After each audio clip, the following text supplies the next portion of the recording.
तो replace all method को 2021 में ही लाया गया है, यानी कि अभी जल्दी का ये लाया गया है। तो इसमें क्या होता है कि जितने भी मैच होते हैं उनको रिप्लेस कर दिया जाता है।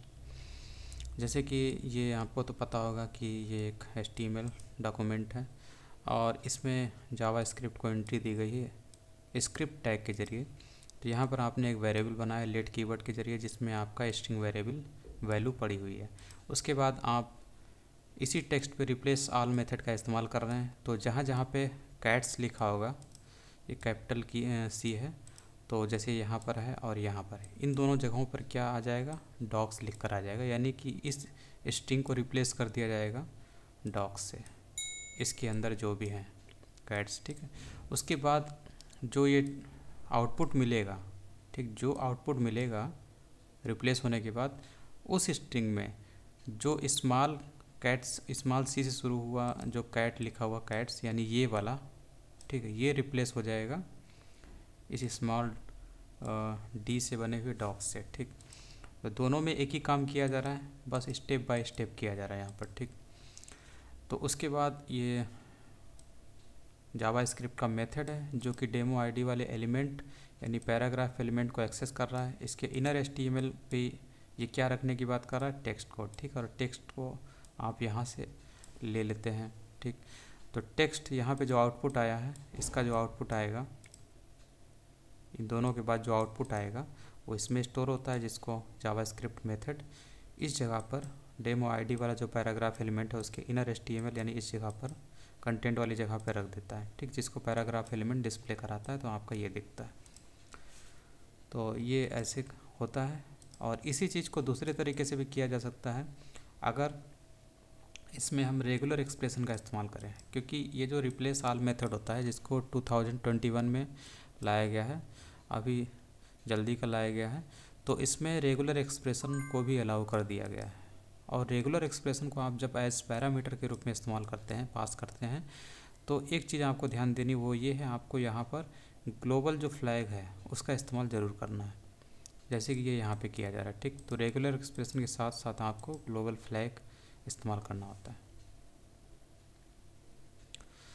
तो इसी काम को दूसरे तरीके से करने की बात ये बोल रहा है। ठीक, तो यहाँ पर आपका रेगुलर एक्सप्रेशन, ये फॉरवर्ड स्लैश के बीच में आपने CATS कैट्स दिया और ग्लोबल फ्लैग दिया।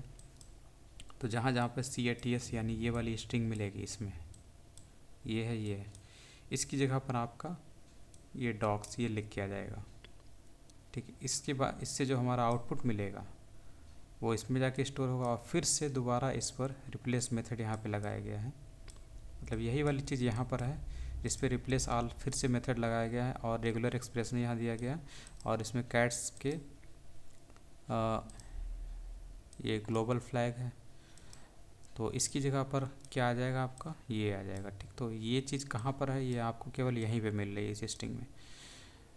ठीक है, मतलब इसके अंदर इसी टाइप की जो स्ट्रिंग आएगी उसमें ये वाली जो वर्ड है ज़रूर मिलेगा, तो उसको रिप्लेस कर दिया जाएगा स्मॉल डॉग्स से। फिर उसके बाद ये जो gate element by ID demo.inner.html, इससे क्या होता है, जावा स्क्रिप्ट का ये मेथड इसको एक्सेस कर लेता है और इसके इनर HTML यानी पैराग्राफ एलिमेंट के इनर HTML पे टेक्स्ट की वैल्यू रख देगी, जो कि इसको यहाँ से मिल जाती है, जो कि आपको यहाँ पे दिख रहा होगा। सभी जगहों पर जहाँ पे स्मॉल C से लिखा हुआ था कैट्स, यानी ये यहाँ पे क्या आ जाता है, ये स्मॉल D से बना हुआ डॉग्स आ जाता है, और जहाँ पर कैपिटल C से कैट्स लिखा हुआ था वहाँ पर कैपिटल D से डॉग्स जो है वो आ जाता है यहाँ पर, यानी यहाँ पर और यहाँ पर। Converting to upper and lower case, जो आपकी स्ट्रिंग है उसको आप अपर केस लोअर केस में चेंज कर सकते हैं इन मेथड्स का इस्तेमाल करके, जैसे कि यहाँ पर किया गया है। यहाँ पर ये एक बटन बनाया गया है, ऑन क्लिक जो एट्रीब्यूट है इसमें ये वैल्यू है, और ये जो वैल्यू है एक फंक्शन कॉल के रूप में है, यानी कि इस बटन को जब क्लिक किया जाएगा तो बटन आपको यहाँ पे दिख रहा है, उसके बाद ये फंक्शन कॉल हो जाता है। कॉल के बाद यहाँ पर इस फंक्शन को एग्जीक्यूट कराया जाता है, और ये फंक्शन किसके अंदर है, जावा स्क्रिप्ट टैग के अंतर्गत है, यानी कि स्क्रिप्ट टैग के ज़रिए हम लोग जावा स्क्रिप्ट को सप्लाई कर रहे हैं HTML डॉक्यूमेंट में। तो यहाँ पर फंक्शन पे जब कॉल होने के बाद कंट्रोल आएगा तो क्या करता है ये, सबसे पहले यहाँ पे जावा स्क्रिप्ट मेथड है जो ये बताता है कि डेमो आईडी वाला जो एलिमेंट है उसको एक्सेस करने की बात ये कर रहा है, और उसके इनर HTML वाला जो पोर्शन है उसको एक्सेस करने की बात कर रहा है। यानी कि पैराग्राफ एलिमेंट जो है जिसकी आईडी डेमो है, इसके इनर HTML को ये एक्सेस कर रहा है ये वाला मेथड। और ये मेथड एक्सेस करने के बाद क्या होता है, इससे जो हमें मिलता है इस मेथड से जो हाईलाइटेड है, इससे हमें ये मिल जाता है और ये इसको असाइन हो जाता है। यानी कि टेक्स्ट की वैल्यू कितनी हो जाती है, हेलो वर्ल्ड। उसके बाद सेकेंड टाइम पे जावा स्क्रिप्ट मेथड चलता है फिर से, तो इसी चीज़ को एक्सेस करता है, फिर से इसी एलिमेंट को एक्सेस करता है और इसकी जगह पे क्या रख देता है, मतलब इस एलिमेंट को एक्सेस करता है तो यहाँ पर वो क्या रख देता है, जो यहाँ पे आपको टेक्स्ट मिला था इस पे टू अपर केस मेथड चलाने के बाद जो आउटपुट मिलता है उसी को ये मेथड उठा के इस जगह पे रख देता है। ठीक, फिर उसके बाद ये पैराग्राफ एलिमेंट वेब पेज में डिस्प्ले कर देता है इसको। तो यही आपको यहाँ पे दिख रहा है। जैसे इस पर क्लिक करेंगे तो ये आपको हेलो वर्ल्ड दिखाई देगा, जिसको अपर केस में कन्वर्ट कर दिया गया इस मेथड के ज़रिए।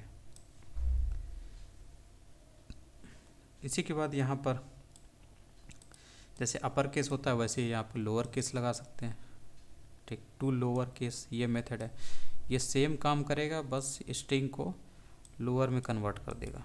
सारी स्ट्रिंग जो है आपकी, जैसे ये पहला अल्फ़ाबेट आपको दिख रहा है ये भी आपको लोअर में दिखाई देगा। ठीक, क्लिक करने के बाद बाकी सब सेम है इसमें। उसके बाद है कॉन्कैट मेथड। तो ये स्ट्रिंग को कॉन्कैट करने के लिए यानी जोड़ने के लिए, ऐड करने के लिए इस्तेमाल किया जाता है। जैसे नॉर्मल जो मेथड है हम लोग कैसे करते हैं, इस स्ट्रिंग को इससे जोड़ना है तो हम लोग प्लस ऑपरेटर का इस्तेमाल करते हैं। ठीक है, और बीच में हम लोग थोड़ा सा दोनों के बीच में गैप करने के लिए एक एम्प्टी स्ट्रिंग भी ले लेते हैं ताकि हेलो और वर्ल्ड के बीच में थोड़ा सा गैप रहे। लेकिन यहाँ पर मेथड का अगर आप इस्तेमाल कर रहे हैं तो कॉन्कैट मेथड होता है, इसका इस्तेमाल करते हैं। ठीक, तो कॉन्कैट मेथड क्या करता है, दो स्ट्रिंग को ज्वाइन करने का काम करता है। जैसे कि एक स्ट्रिंग आपको ये दिख रही है जो इस वेरिएबल में डाली गई है, स्टोर की गई है, दूसरी ये स्ट्रिंग है जो इस वेरिएबल में ली गई है, डाली गई है।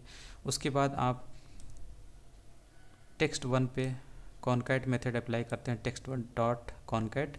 उसके बाद यहाँ पर आप देते हैं वो चीज़ जो इस टेक्स्ट वन में जो वैल्यू पड़ी हुई है उसके और टेक्स्ट टू के बीच में गैप करने के लिए जो भी आपको गैप करना होता है जिस चीज़ से, उसको आप यहाँ पे दे सकते हैं। जैसे कि मान लीजिए हम लोग यहाँ पर इसको दे देते हैं, यहाँ से मान लीजिए इसको दे देते हैं।